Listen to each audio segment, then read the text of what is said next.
87 টাকার অঙ্কটি দেখো। রঞ্জন ব্যাংক থেকে সরল সুদের হারে 1200 টাকা লোন নিয়েছিল। লোনটির সুদের হার এবং সময়ের সংখ্যামান একই এবং লোনের সময়কাল শেষে তাকে 432 টাকা সুদ ব্যাংকে দিতে হয়, তবে সুদের হার কত ছিল? আমরা জানি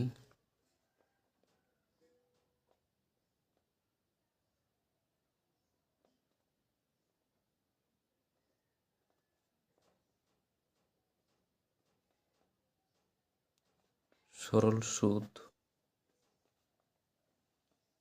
PRT/100।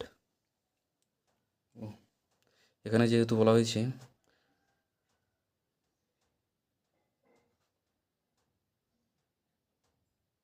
সুদের হার ও সময়ের সংখ্যামান একই, তাই সুদের হার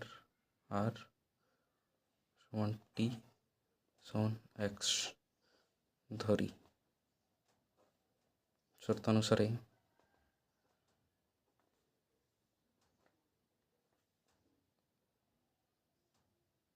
এখানে আবার লিখে দিই, এখানে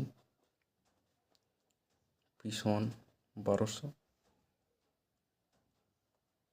আর সমান টি সমান এক্স, সেটা তো ধরেছি। এখানে পি সমান 1200 এবং সুদ দেওয়া আছে 432 টাকা। সুদ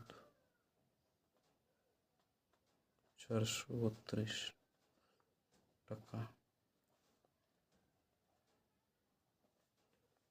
শর্তানুসারে তাহলে কী হবে? 1200 গুণিত এক্স এক্সে হয়ে যাবে এক্স স্কোয়ার বাই 100 সমান 432।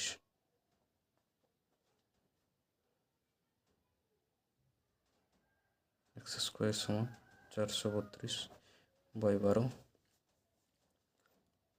12 দিয়ে কাটো, 3 বারাং 36,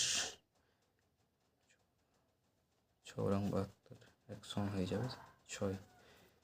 তাহলে প্রশ্নটিতে কী জিজ্ঞেস করেছে? সুদের হার কত ছিল।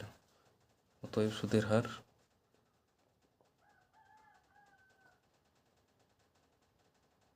সুদের হার 6%। যেহেতু আমরা ধরেছিলি